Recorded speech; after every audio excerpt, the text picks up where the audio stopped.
ഗോവിന്ദേട്ടാ, ഒരുപാട് വിവാദങ്ങൾക്കൊടുവിൽ ഇന്ന് ഭപ്പ ഇറങ്ങുകയാണ്. ഇപ്പോൾ ഒരു വിഭാഗം ആൾക്കാർ അത് കാണില്ല എന്ന് പറയുന്നുണ്ടെങ്കിൽ ഒരു വിഭാഗം മനുഷ്യർ, ആരാധകർ അല്ലെങ്കിൽ സിനിമ ആസ്വാദകർ അത് കാണുമെന്ന് തന്നെയാണ് പറയുന്നത്. തിയേറ്ററിലൊക്കെ വലിയ കാലുകുത്താൻ പോലും ഇടയില്ലാത്ത തിരക്കാണെന്നാണ് രാവിലെ സിനിമ കാണാൻ പോയ നമ്മുടെ സഹപ്രവർത്തകർ. ഓഫീസിലെ 80% ആളുകളും 11 മണിക്ക് ശേഷമുള്ള ഷിഫ്റ്റാണ് ചോദിച്ചിരിക്കുന്നത്. കാര്യം അവർക്ക് പബ്ബ കാണാൻ പോകണം എന്നാണ്. കൂടുതലും ചെറുപ്പക്കാരായ ആൺകുട്ടികൾ, പെൺകുട്ടികളടക്കം സിനിമയ്ക്ക് പോയിട്ടുണ്ട് എന്നുള്ളതാണ്. തിയേറ്ററുകളിൽ നിന്ന് വളരെ നല്ല റെസ്പോൺസ് ഫസ്റ്റ് ഹാഫ് ആവുന്നേ ഉള്ളൂ. റെസ്പോൺസ് ഒന്നും വരാൻ തുടങ്ങിയിട്ടില്ല. എന്തായാലും അത് ദിലീപിന്റെ സിനിമ ആയതുകൊണ്ട് മാത്രമല്ല, ദിലീപ് മോഹൻലാൽ കോമ്പിനേഷനിൽ എനിക്ക് തോന്നുന്നു അടുത്ത കാലത്തെങ്ങും ഒരു സിനിമ ഇറങ്ങിയിട്ടില്ല. 2020 ശേഷം ദിലീപ് മോഹൻലാൽ കോമ്പിനേഷനിൽ ഒരു സിനിമ വന്നതായി ഓർക്കുന്നില്ല. അങ്ങനെയെങ്കിൽ ഒരു ഗോകുലം ഗോപാലൻ പ്രൊഡക്ഷൻസ് ഒരു ബിഗ് ബഡ്ജറ്റ് സിനിമ, ധ്യാൻ ശ്രീനിവാസനും വിനീത് ശ്രീനിവാസനും അടക്കമുള്ള മൾട്ടി സ്റ്റാർ ഫിലിം വരുമ്പോൾ തിയേറ്ററുകളിൽ സ്വാഭാവികമായി ആള് കൂടും. അതിന് സംശയമൊന്നും വേണ്ട. കഴിഞ്ഞ ദിവസങ്ങളിൽ നമ്മൾ ഇൻസ്റ്റാഗ്രാമിലൂടെ കണ്ണോടിക്കുമ്പോൾ നമ്മൾ കണ്ട ഏറ്റവും വലിയ രസകരമായ പോസ്റ്റുകൾ എന്ന് പറഞ്ഞാൽ IFFK വേദിയിലൂടെ. ഇപ്പോൾ IFFKയുടെ കാലമാണ്. തിരുവനന്തപുരത്ത് IFFKയും കൊച്ചിയിൽ ബിനാലയിൽ നടക്കുന്നു. ബിനാലയിൽ വലുതായിട്ട് ഇതിനെക്കുറിച്ച് അഭിപ്രായമൊന്നും കിട്ടില്ല. എല്ലാം കുറച്ച് സീരിയസ് ആയിട്ടുള്ള ആളുകളാണ്. അതേസമയം IFFKയിൽ പോയി കഴിഞ്ഞാൽ നല്ല റീച്ചാണ്. സോഷ്യൽ മീഡിയ ചാനലുകൾക്ക് നല്ല റീച്ചാണ്. കാരണം വ്യത്യസ്തമായ വസ്ത്രധാരണ രീതിയും വ്യത്യസ്തമായ ഹെയർ സ്റ്റൈലുകളും വ്യത്യസ്തമായ, അതായത് സാധാരണ മനുഷ്യരിൽ നിന്ന് വ്യത്യസ്തമായി നടക്കുന്ന ഒരു കൂട്ടം ആളുകളെ അവിടെ കാണാൻ കഴിയും. ഞാൻ പലപ്പോഴും ചിന്തിക്കാറുണ്ട്, ഇവരൊക്കെ അല്ലാത്തത് IFFK നടക്കുന്ന 10 ദിവസങ്ങളല്ലാത്ത ദിവസങ്ങളിൽ ഇവരൊക്കെ എവിടെ പോയി ഒളിച്ചിരിക്കുകയാണ്. അവർക്ക് അതിന് ഉത്തരവുമുണ്ട്. അവർ പറയുന്നത് IFFK വേദികളിൽ ഇത്തരത്തിൽ വരുമ്പോൾ ആരും ഞങ്ങളെ ജഡ്ജ് ചെയ്യാറില്ല, പക്ഷെ ഇത്തരത്തിൽ വേഷധാരണമായി നമ്മൾ പുറത്തു പോയാൽ ആൾക്കാരുടെ തുറിച്ചുനോട്ടങ്ങൾ സഹിക്കേണ്ടി വരുമെന്ന് പറയുന്നവരുമുണ്ട്. വേണ്ട, ഞാൻ എന്തെങ്കിലും പറഞ്ഞു കഴിഞ്ഞാൽ അത് പരാമർശം മാറിപ്പോകും എന്നുള്ളതുകൊണ്ട് ഞാൻ അതിനെക്കുറിച്ച് അഭിപ്രായം പറയുന്നില്ല. ഇന്നലെ ഞാനൊരു ചിത്രം കണ്ടിരുന്നു. ഞാൻ ഇതിന് ശേഷം അത് മേഘയോട് ഞാൻ പേഴ്സണലി ചോദിക്കാം, ഈ ചിത്രത്തെക്കുറിച്ച് മേഘയുടെ അഭിപ്രായം എന്താണെന്നുള്ളത്. അതവിടെ നിൽക്കട്ടെ. അപ്പോൾ സ്വാഭാവികമായും ഈ പറയപ്പെടുന്ന തരത്തിൽ IFFK വേദികളിൽ ചോദിക്കുമ്പോൾ ഒരിക്കലും ദിലീപിന്റെ പടം കാണാൻ പോവില്ല, ഒരിക്കലും ദിലീപിന് മേഘ സിനിമ കാണാൻ ഞാൻ പോകില്ല. പോകും. സിനിമ കാണാൻ പോയില്ലെങ്കിലും മേഘ എഴുതി വെച്ചോ, മേഘ സിനിമ കണ്ടിരിക്കും. ഈ പോകില്ലെന്നും സിനിമ കാണില്ലെന്നും പറയുന്ന മുഴുവൻ ആളുകളും ആ സിനിമ കാണും. സിനിമയ്ക്ക് എന്താ തെറ്റ്? നോക്കൂ, അയാൾ അഭിനയിച്ചു.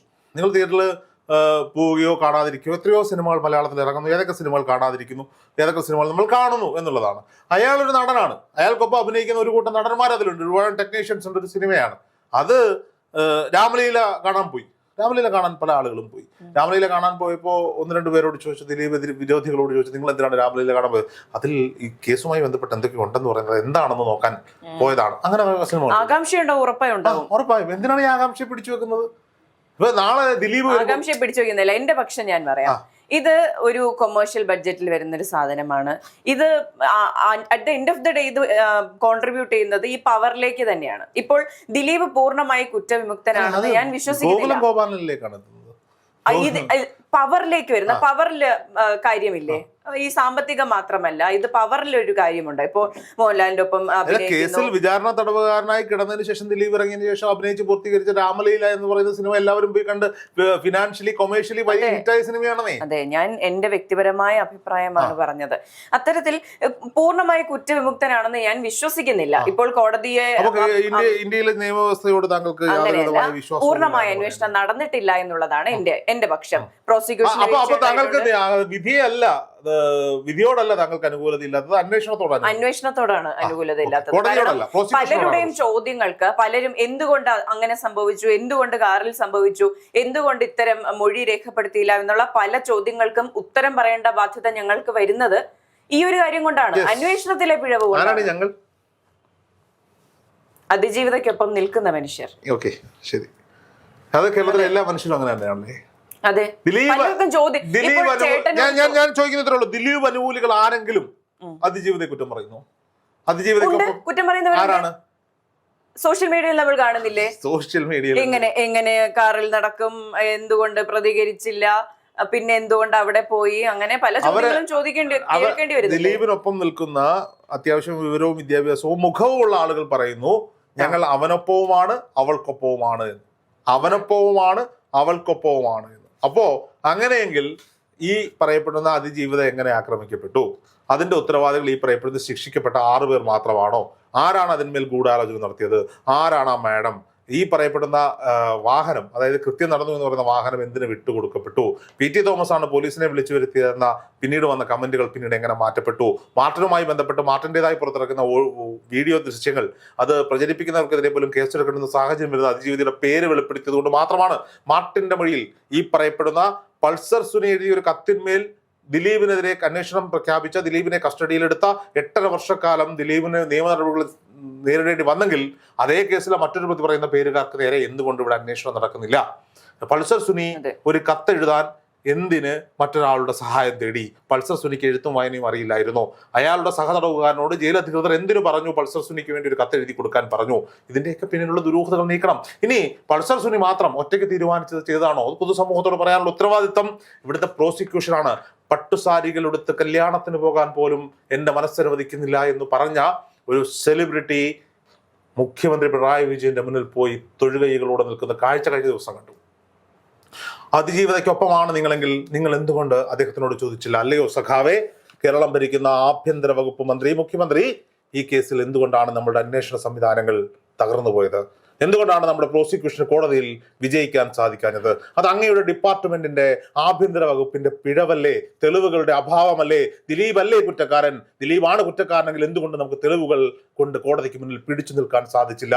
ഇവിടുത്തെ നിയമവ്യവസ്ഥയെ, ഇവിടുത്തെ പോലീസ് സംവിധാനത്തെ, ഇവിടുത്തെ പ്രോസിക്യൂഷനെ ദിലീപിന്റെ മണി പവറിൽ അങ്ങ് വിറ്റ് കളഞ്ഞതാണോ എന്ന് ഈ പറയപ്പെടുന്ന പോസ്റ്റ് ഇട്ട അതിജീവിതയ്ക്കൊപ്പം നിൽക്കുന്നു എന്ന് അവകാശപ്പെടുന്ന അതിജീവിത, ഈ പറയപ്പെടുന്ന കേസിലെ പ്രതിയായ ദിലീപ് അഭിനയിച്ച സിനിമ മോഹൻലാലിനെ പോലെ ഒരു നടൻ ഷെയർ ചെയ്യുമ്പോൾ അതിന് പോലും വിമർശനം ഉന്നയിക്കുന്ന ആ സെലിബ്രിറ്റി എന്തുകൊണ്ട് കേരളത്തിന്റെ മുഖ്യമന്ത്രിയുടെ മുഖത്ത് നോക്കി ചോദിച്ചില്ല? അല്ലയോ സാർ, ബഹുമാനത്തോടെ ചോദിക്കാമായിരുന്നല്ലോ. അല്ലയോ സാർ, അല്ലെങ്കിൽ അല്ലയോ സഖാവേ, എന്തുകൊണ്ടാണ് നമ്മൾ തോറ്റത്? അങ്ങനെ ചോദിച്ചിരുന്നെങ്കിൽ ഇവർ നടത്തുന്ന സമരങ്ങൾക്ക് ആർജവമുണ്ടെന്ന് ഞാൻ പറഞ്ഞേനെ. അല്ലാതെ നടത്തുന്ന മുഴുവൻ സമരങ്ങളും അവർക്ക് മീഡിയ അറ്റൻഷന് വേണ്ടി മാത്രം, IFFK വേദികളിൽ അവൾക്കൊപ്പം എന്ന് പറഞ്ഞുകൊണ്ട് ബാഡ്ജ് ധരിച്ചു വരുന്ന മുഴുവൻ ആളുകളും നടത്തുന്നത് മീഡിയ അറ്റൻഷന് വേണ്ടി മാത്രമാണ്. പകൽ ഈ പടം തള്ളിപ്പറയുകയും രാത്രിയിൽ പോയി സിനിമ കാണാൻ കാത്തിരിക്കുകയും ചെയ്യുന്ന ഒരു കൂട്ടം ആളുകൾ ഈ പുറത്തു പറച്ചിലിന് പിന്നിലുണ്ടെന്നേ. അതിന് പേര് പറയും ആകാംക്ഷ. എന്താണ് ആ സിനിമയിലുള്ളതെന്ന്? ആകാംക്ഷ. കാണാൻ പോകും, പടം ഹിറ്റാവും, ഒരു സംശയവും വേണ്ട. കാരണം വർഷങ്ങൾക്ക് ശേഷം മോഹൻലാൽ ദിലീപ് കോമ്പിനേഷനിൽ വരുന്നൊരു സിനിമയാണ്. അതെ, സിനിമയിൽ ഇപ്പോൾ ദിലീപ് മോഹൻലാൽ കോമ്പിനേഷനിലെ സിനിമ, ഈ വരുന്ന സിനിമ അതിൽ കാമ്പുണ്ടെങ്കിൽ, നല്ലൊരു സിനിമയാണെങ്കിൽ പടം വിജയിക്കട്ടെ. പക്ഷെ അത് കാണാൻ ആഗ്രഹിക്കുന്നില്ല എന്ന്. ഇപ്പോൾ ചേട്ടന്റെ സിനിമ കാണാൻ ആഗ്രഹമുണ്ട്, ഞാൻ ചേട്ടനോട് ചേട്ടൻ എന്തിനാ പോകുന്നത്, ചേട്ടൻ എന്തിനാ കാണുന്നത് എന്ന് ചോദിക്കുന്നില്ല. അതുപോലെ തന്നെ നിങ്ങൾ എന്തുകൊണ്ട് കാണുന്നില്ല എന്ന് ചോദിക്കേണ്ട. അല്ല, ഞാൻ ചോദിക്കുന്നില്ല. പക്ഷേ പബ്ലിക് ഡൊമൈനിൽ വന്നിട്ട് ദിലീപിന്റെ സിനിമ ആയതുകൊണ്ട് ഞാൻ പോകില്ല, പക്ഷെ വേടന്റെ ഷോയ്ക്ക് ഞാൻ പോകും എന്ന് പറഞ്ഞ സെലിബ്രിറ്റികളെ ഞാൻ കണ്ടു. അവരോട് എന്താ മറുപടി? ഇരട്ടത്താപ്പിനോട് എനിക്ക് യോജിപ്പില്ല. വേടൻ ചെയ്തതും തെറ്റാണ്, ദിലീപ് ചെയ്തിട്ടുണ്ടെങ്കിൽ ദിലീപ് ചെയ്തതും തെറ്റാണ്. ദിലീപ് ചെയ്ത തെറ്റ് തെളിയിക്കാൻ ചെയ്തിട്ടുണ്ടെങ്കിൽ ദിലീപ് വേടൻ ചെയ്തിട്ടുണ്ട്. ഞാൻ വേടനൊപ്പമല്ല, ഒരിക്കലും വേടൻ ചെയ്ത കാര്യങ്ങളോടൊപ്പമല്ല ഞാൻ. വേടനെതിരെ തന്നെയാണ്. അത് എത്ര ഫെമിനിസ്റ്റുകൾ പറഞ്ഞാലും, ഫെമിനിസ്റ്റുകൾ എന്ന് പറയുന്നില്ല, ഇപ്പൊ നേരത്തെ നമ്മൾ സംസാരിച്ചപ്പോ പറഞ്ഞു ശ്രീലക്ഷ്മി ഇറക്കൽ പറഞ്ഞു, ഞാൻ വേടന്റെ കേസിൽ വേടനൊപ്പമാണ്. ഞാനല്ല. ആ പെൺകുട്ടി പരാതി കൊടുക്കാനുണ്ടായ കാലതാമസം, ഇവർ തമ്മിൽ മ്യൂച്വൽ അണ്ടർസ്റ്റാൻഡിങ്ങിലുണ്ടായ ബന്ധമാണെങ്കിൽ ആ ബന്ധം, ഇതുകൊണ്ടൊക്കെ തന്നെ ഞാൻ ഇവിടുത്തെ നിയമങ്ങൾ സ്ത്രീകൾക്ക് കൊടുക്കുന്ന പ്രിവിലേജിന്മേൽ വേടൻ പ്രതിയാക്കപ്പെട്ടതാണ് എന്ന് ഞാൻ പറയും. ഇപ്പോൾ ഈ കാലതാമസത്തിന്റെ കാര്യം പറഞ്ഞല്ലോ. 5-ാം വയസ്സിൽ ഒരു പെൺകുട്ടിക്ക് ഉണ്ടായ ഒരു മോശം അനുഭവം ആ കുട്ടി പുറത്ത് പറയുന്നത് എത്രാമത്തെ വയസ്സിലായിരിക്കും? ആ കുട്ടിയോടൊപ്പം ഞാൻ നിൽക്കും. 50-ാമത്തെ വയസ്സിൽ പറഞ്ഞാലും ഞാൻ ആ കുട്ടിയോടൊപ്പം. ശരി, ഇന്നലെ എനിക്കുണ്ടായ അനുഭവം ഞാൻ എന്നായിരിക്കും പുറത്ത് പറയുന്നത്? എന്ത് പറയണമെന്ന് ഞാൻ ചിലപ്പോൾ ഒരു 5 വർഷം കഴിഞ്ഞായിരിക്കും പറയുന്നത്. അതിൽ കാലതാമസം എന്ന്. പക്ഷെ താങ്കൾക്കുണ്ടായ അനുഭവം താങ്കളുടെ പൂർണ്ണ സമ്മതത്തോടുകൂടിയുള്ള അനുഭവമാണെങ്കിൽ താങ്കൾ 5 മാസങ്ങൾക്ക് ശേഷം പറഞ്ഞാലും തെറ്റാണ്. എന്നെ വിവാഹം കഴിക്കാമെന്ന് പറഞ്ഞ ഒരാൾ പറ്റിക്കുന്നു, 5 വർഷം പറ്റിക്കുന്നു, 5 വർഷം കഴിഞ്ഞ് ഞാൻ പരാതി കൊടുക്കുന്നു, എന്നെ വിവാഹം കഴിക്കാമെന്ന് പറഞ്ഞ് എന്നെ സാമ്പത്തികമായി, ശാരീരികമായി, ലൈംഗികമായി ചൂഷണം ചെയ്തു എന്ന് പറഞ്ഞാൽ അത് തെറ്റാണ്, പരാതിയാണ്. 100% തെറ്റാണ്.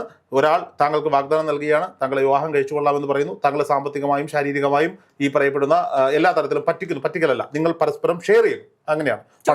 അത് ചൂഷണമല്ല. നിങ്ങൾക്ക് അയാൾ വാക്ക് തരികയാണ്, നിങ്ങളെ വിവാഹം കഴിച്ചുകൊള്ളാം. നിങ്ങൾ എന്ത് ചെയ്യും? നിങ്ങളുടെ കയ്യിലുള്ള സമ്പാദ്യം ചിലപ്പോൾ അയാളായിട്ട് ഷെയർ ചെയ്യും, നിങ്ങളുടെ ശരീരം ഷെയർ ചെയ്യും, നിങ്ങളുടെ മനസ്സ് ഷെയർ ചെയ്യും, നിങ്ങളുടെ സന്തോഷങ്ങളും സങ്കടങ്ങളും എല്ലാം നിങ്ങൾ ഷെയർ ചെയ്യും. പക്ഷേ അതിനുശേഷം അയാളുടെ സാമ്പത്തിക ശേഷി മെച്ചപ്പെട്ടതിന് ശേഷം, അയാൾ ഒരു സെലിബ്രിറ്റി വാല്യൂയിലേക്ക് എത്തിയതിനു ശേഷം, അതുവരെ പരാതിയില്ലാതിരുന്നിട്ട് ഒരു 3-4 വർഷം കഴിഞ്ഞിട്ട് അവന് വലിയ സെലിബ്രിറ്റി സ്റ്റാറ്റസ് നിൽക്കുകയാണ്, ഇനി അവനെതിരെ ഞാൻ പരാതി കൊടുത്തോളാം എന്ന് പറയുന്നതിനെയാണ് ഞാൻ എതിർക്കുന്നത്. ഒരിക്കലുമല്ല. അല്ല. ഒരിക്കലും അല്ല. കാരണം വേടൻ ഇത് ചെയ്യുമ്പോഴും അത്യാവശ്യം സെലിബ്രിറ്റി സ്റ്റാറ്റസ് അദ്ദേഹത്തിന് ഉണ്ടായിരുന്നു. 2020 മുൻപ് തന്നെ അദ്ദേഹം പാട്ടുകൾ എഴുതുകയും അംഗീകരിക്കുന്നു. ഇത് വലിയൊരു വാർത്തയായത് എന്തുകൊണ്ടാണ്? അദ്ദേഹത്തിന്റെ ഈ സ്റ്റാർഡം ഉള്ളത് കൊണ്ടാണ്. ആ കുട്ടി ഇയാൾ ഇത്രയും സ്റ്റാർഡം ഇല്ലാത്ത ആളായിരുന്നെങ്കിലും ആ കുട്ടി പരാതി കൊടുത്തേനെ. പക്ഷെ ഇത്രയും വാർത്തകളാവില്ലായിരുന്നു. മീ ടു ക്യാമ്പയിനുകൾ താങ്കൾ ശ്രദ്ധിച്ചിട്ടുണ്ടോ?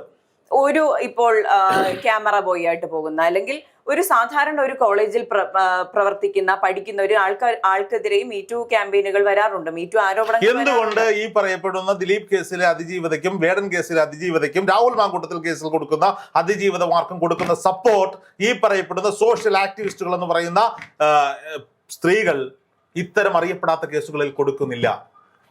ഇതാണ് എനിക്ക് മനസ്സിലാകാത്തൊരു കാര്യം.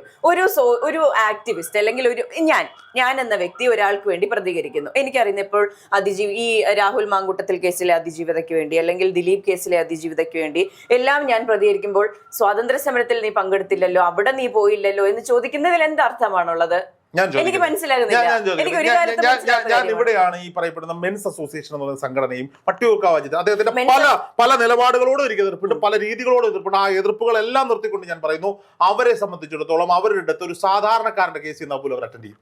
100% അവരെ കൊണ്ട് ചെയ്യാൻ പറ്റുന്നത്. അവരെ കൊണ്ട് വലുതൊന്നായിട്ടൊന്നും ചെയ്യാൻ പറ്റില്ല. ചിലപ്പോൾ ഒരു നിയമസഹായമാകാം, അല്ലെങ്കിൽ ഒരു സാമ്പത്തിക സഹായം അത് അവർ ചെയ്തു കൊടുക്കുന്നുണ്ട്. അതുകൊണ്ടാണ് എനിക്ക് അവരോട് പലപ്പോഴും നമ്മുടെ പ്ലാറ്റ്ഫോമുകളിൽ നമ്മൾ അവർക്ക് അവസരങ്ങൾ കൊടുക്കുന്നത്, സംസാരിക്കുന്നത്. കാരണം അവർക്ക് സെലിബ്രിറ്റി സ്റ്റാറ്റസിലുള്ളവരുടെ അടുത്തേക്ക് പോകാൻ സാധിക്കില്ല എന്ന ഉത്തമ ബോധ്യമുള്ളതുകൊണ്ട് അവർക്ക് മീഡിയ അറ്റൻഷന് വേണ്ടിയിട്ടാണ് അവർ പലപ്പോഴും ഈ സവാദിനെ പോലെയുള്ളവരെയും പൾസസുനിയെ പോലെയുള്ളവരെയൊക്കെ മാലയിടുന്നത്. കാരണം അവർ മീഡിയ അറ്റൻഷൻ വേണം, അവർ ശ്രദ്ധിക്കണം. അവർ പറയുന്നത് മറ്റേ ഭഗവത്ഗീതയിലെ വാചകങ്ങളാണ്. മാർഗമല്ല ലക്ഷ്യമാണ് പ്രധാനം. ഞങ്ങൾ ശ്രദ്ധിക്കപ്പെടണം. ഞങ്ങൾ പറയുന്ന വാചകങ്ങൾക്ക് ഇവിടെ ആരെങ്കിലും ശ്രദ്ധിക്കണമെങ്കിൽ ഞങ്ങൾ കോമാളികളാകേണ്ടി വരുന്ന സാഹചര്യമുണ്ട്. സ്ത്രീകളെ സംബന്ധിച്ചിടത്തോളം അങ്ങനെയൊന്നും ഇല്ല. പട്ടുസാരി ഉടുക്കാൻ കഴിയുന്നില്ല എന്നൊരു ഫേസ്ബുക്ക് പോസ്റ്റിൽ പോലും അത് ചെയ്യപ്പെടും.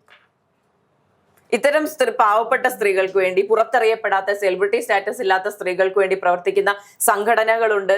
നമുക്ക് ആ സംഘടനകളിൽ ഈ പറയപ്പെടുന്ന ആക്ടിവിസ്റ്റുകൾ എത്ര പേർ മെമ്പർമാർ? അതാണ് എന്റെ ചോദ്യം. ഉണ്ടല്ലോ, ഇവരെല്ലാവരും പ്രതികരിക്കുന്നവരാണ്. ഭാഗ്യലക്ഷ്മിയെ പോലുള്ളവർ എനിക്ക് പേഴ്സണലി അറിയുന്ന കാര്യങ്ങളിൽ അതുകൊണ്ട് ഞാൻ ഒരു പെൺകുട്ടിക്ക് വേണ്ടി പ്രതികരിച്ചു എന്ന് പറഞ്ഞ് ആ പെൺകുട്ടിക്ക് വേണ്ടി എന്തിന് പ്രതികരിച്ചു? അങ്ങനെ ഞാൻ ചോദിക്കുന്നില്ല. നിങ്ങൾ പെൺകുട്ടിക്ക് വേണ്ടി പ്രതികരിച്ചോളൂ. പക്ഷെ ഞാൻ വീണ്ടും ചോദിക്കുന്ന ചോദ്യമാണ്, ഒരാൾക്ക് വേണ്ടി പ്രതികരിച്ചു. 8.5 വർഷക്കാലം ഒരു കേസിന്മേൽ അന്വേഷണം നടത്തി കോടതിയിന്മേൽ കൊണ്ടുവന്ന് കൊടുത്തു. ഇവർക്കൊപ്പം നിൽക്കുന്ന, ഈ പറയപ്പെടുന്ന ഇരയ്ക്കൊപ്പം അതിജീവിതയ്ക്കൊപ്പം നിൽക്കുന്ന സർക്കാർ അല്ലേ? അവർക്കൊപ്പം നിൽക്കുന്ന സർക്കാർ അല്ലേ? സർക്കാർ അവർക്ക് വേദികൾ ഒരുക്കി കൊടുക്കുന്നില്ലേ? അവരൊരു മകളെ പോലെ കരുതുന്നില്ലേ? ആ സർക്കാർ ഭരിക്കുന്നിടത്ത് ഇവിടുത്തെ സകല അന്വേഷണ സംവിധാനങ്ങളും വെച്ച് അന്വേഷിച്ചു. പ്രബലനായ പ്രതിയെ പിടിച്ച് നിങ്ങൾ അകത്തിട്ടു, വിചാരണ തടവുകാരനാക്കി. എന്നിട്ട് എന്തുകൊണ്ട് നിങ്ങൾക്ക് കോടതി ജയിക്കാൻ പറ്റുന്നില്ല? കോടതിയെ വിലയ്ക്ക് വാങ്ങാൻ ദിലീപിനെ കൊണ്ട് സാധിച്ചു എന്നാണോ നിങ്ങൾ അവകാശപ്പെടുന്നത്? കോടതിയെ വിലയ്ക്ക് എടുത്തോ? ഇപ്പൊ പറയണം. ഒരു പരിധി വരെ അതിന്റെ മറുപടി കൃത്യമായ ജഡ്ജ്മെന്റിൽ കോടതി തന്നെ എഴുതിയിട്ടുണ്ട്. കാര്യമായിട്ട് പറയും, എന്ത് തെളിവുകൾ വെച്ച് ഒരാളെ ശിക്ഷിക്കണമെന്നേ? ഗൂഢാലോചന തെളിയിക്കാൻ വളരെ പാടുള്ള കാര്യമാണ്. കോൺസ്പിറസി തെളിയിക്കണം. അങ്ങനെയാണെങ്കിൽ പോലീസ് സംവിധാനങ്ങളൊക്കെ പൂട്ടിക്കെട്ടി വീട്ടിൽ പോയിരിക്കണം. വയ്യെങ്കിൽ രാജിവെച്ച് പോകണം. കാര്യമായിട്ട് സാഹചര്യ തെളിവുകൾ കോർത്തിണക്കിയാണ് കോൺസ്പിറസി പ്രൂവ് ചെയ്യുന്നത്. ആണല്ലോ. ഇപ്പോൾ ഷാരോൺ കേസിലാണെങ്കിൽ അമ്മാവിന്റെയും അമ്മയുടെയും പങ്കൊക്കെ തെളിയിച്ചത് ഈ കോൺസ്പിറസി പ്രൂവ് ചെയ്യാൻ കഴിഞ്ഞതുകൊണ്ടാണ്. അത്തരത്തിൽ നല്ലൊരു അന്വേഷണം നടക്കാത്തത് തന്നെയാണ് ഇവിടുത്തെ പ്രശ്നം. ഇന്ത്യൻ നീതിന്യായ വ്യവസ്ഥ റിഫോർമേറ്റീവ് ലോയിലാണ് പോകുന്നത്. ഒരു ആയിരം കുറ്റവാളികൾ രക്ഷപ്പെട്ടാലും ഒരു നിരപരാധി പോലും ശിക്ഷിക്കപ്പെടില്ല. അവിടെ ഒരാളെ രക്ഷിക്കാനുള്ള പഴുതുകളാണ് നിയമം. ഞാൻ പറയട്ടെ, ഒരു നിരപരാധിയെ രക്ഷിക്കുക എന്നുള്ള നയത്തോടെയാണ് നമ്മുടെ നീതിന്യായ വ്യവസ്ഥ പ്രവർത്തിക്കുന്നത്. അതുകൊണ്ട് തന്നെ തെളിവുകളില്ലെങ്കിൽ വെറുതെ വിടും. ആ തെളിവുകൾ കോർത്തിണക്കാൻ കഴിയാത്തത് അന്വേഷണ സംഘത്തിനാണ്. അതിനോട് ഞാൻ യോജിക്കുന്നു. അപ്പോൾ ഞാൻ പറഞ്ഞു വരുന്നതും മേഘ പറഞ്ഞു വരുന്നതും ഒരേ കാര്യം തന്നെയാണ്. നമ്മൾ ശബ്ദം ഉയർത്തി ആവേശത്തോടെ താങ്കൾ അവൾക്കൊപ്പവും ഞാൻ അവനൊപ്പവും എന്ന തോന്നലുണ്ടാകുന്നിടത്താണ് പ്രശ്നം. ഞാൻ നിൽക്കുന്നത് അവൾക്കൊപ്പവും അവനൊപ്പവുമാണ് എന്നുവരെ കോടതി അയാളെ ശിക്ഷിക്കുന്നത് വരെ. അപ്പോൾ ഇവിടെ പരാജയം സംഭവിച്ചിരിക്കുന്നത് പ്രോസിക്യൂഷനാണ്, അന്വേഷണത്തിനാണ്, ആഭ്യന്തര വകുപ്പിലാണ്, ആഭ്യന്തര മന്ത്രിക്കാണ്. ആ ആഭ്യന്തര മന്ത്രിക്ക് മുന്നിൽ കൈകൂപ്പി നിന്ന ഈ ആക്ടിവിസ്റ്റുകളെയാണ് ഞാൻ വിമർശിക്കുന്നത്. നിങ്ങൾ മനസ്സിലാക്കുന്നു. അപ്പോൾ ഈ കൂറുമാറാൻ സാക്ഷികളെ സ്വാധീനിച്ച പലരെ, അന്വേഷണ സംഘത്തെ സ്വാധീനിച്ച പലരെയും സ്വാധീനിച്ച മനുഷ്യരെയും വിമർശന 100% ആക്കുന്നു. അന്വേഷണ സംഘത്തെ അവർക്ക് സ്വാധീനിക്കാൻ സാധിച്ചിട്ടുണ്ടെങ്കിൽ ഇപ്പോഴും ആ അന്വേഷണ സംഘത്തിൽപ്പെട്ട ഉദ്യോഗസ്ഥർ സർവീസ് തുടരുന്നതേ. അവർക്കെതിരെ എന്ത് നടപടി സർക്കാർ എടുത്തു? എന്ത് നടപടി ആഭ്യന്തര വകുപ്പ് എടുത്തു? എന്ത് തെളിവുകൾ? എന്റെ ചോദ്യം അവിടെയാണ്. നോക്കൂ, ഇവിടെ ഒരു പക്ഷേ ചിന്തിക്കൂ, യഥാർത്ഥ പ്രതി ഇരുന്ന് ചിരിക്കുന്നുണ്ടാവും എവിടെയെങ്കിലും, കോടതി പറഞ്ഞതിനെ വിശ്വാസത്തിലെടുത്താൽ. അപ്പോൾ മുൻവിധിയോടുകൂടി ഒരു കാര്യത്തിലും എടുക്കരുത്. ദിലീപ് അങ്ങനെ ചെയ്യും. കാര്യം എന്താ? അപ്പോസ്തലനില്ലാതെ ഒറ്റയ്ക്ക് കയറി വന്ന ആളല്ല, കപട ബുദ്ധിക്കാരനാണ്, കൗശലക്കാരനായ കുറുക്കനാണ് ദിലീപ്. വേണമെങ്കിൽ അങ്ങനെ ചിന്തിക്കാം. പ്രതികാര മനോഭാവമുള്ളൊരു മനുഷ്യൻ. ആർക്കാ പ്രതികാരമില്ലാത്ത? ആർക്കാ പ്രതികാരം? എനിക്കറിയാവുന്ന കൊല്ലം സ്വദേശിയായ ഏഷ്യാനെറ്റിലൂടെ കടന്നു വന്ന ഒരു കോമഡി സ്റ്റാർസ് എന്ന് പറയുന്ന പ്രോഗ്രാമിലൂടെ കടന്നു വന്ന ഒരു നടൻ, ഒരു കോമേഡിയൻ, ഒരു സാധാരണക്കാരൻ, കഷ്ടപ്പെട്ട് കയറി വന്നവൻ, അത്യാവശ്യം സിനിമകളിൽ വേഷം ചെയ്തുകൊണ്ടിരുന്നപ്പോൾ കേരളത്തിലെ മലയാളത്തിലെ ഒരു സൂപ്പർ സ്റ്റാറിൻ്റെ അടുത്ത് നാക്ക് പിഴച്ചു. എന്തുണ്ട് ചേട്ടാന്നോ ഇക്കാന്നോ സാറേന്നോ വിളിക്കുന്നതിന് പകരം ഏട്ടാ എന്നോ ഇക്ക എന്നോ, ഞാൻ ആരും പറഞ്ഞിട്ടില്ല കേട്ടോ, ഏട്ടാ എന്നോ ഇക്ക എന്നോ സാറേന്നോ വിളിക്കുന്നതിന് പകരം എന്തുണ്ട് അളിയ, അവന്റെ നാട്ടിലെ കൊല്ലത്തെ നാടൻ ഭാഷയിൽ എന്തുണ്ട് അളിയ വിശേഷം, അളിയ അറിയാതെ കയറിപ്പോയതാ ചോദിച്ചതിന്റെ പേരിൽ അതിനുശേഷം ഒരു സിനിമയിൽ പോലും അഭിനയിക്കാൻ അവസരം കിട്ടാത്തൊരു നടനെ എനിക്കറിയാം. മലയാളത്തിലെ നമ്പർ 5 നടന്മാരിൽ ഒരാൾ, പോട്ടെ നമ്പർ 3 നടന്മാരിൽ ഒരാൾ. പ്രതികാരം, അതിനെയൊക്കെ ചിലപ്പോൾ മാഫിയ എന്നൊക്കെ പേരിട്ട് വിളിക്കുമായിരിക്കും. പ്രതികാരം എല്ലാവർക്കും ഉണ്ട്, എല്ലാ നടന്മാർക്കും ഉണ്ട്. ബിഗ് ഗംസിൽ 2 പേരല്ല കേട്ടോ, 3 പേരുണ്ട്.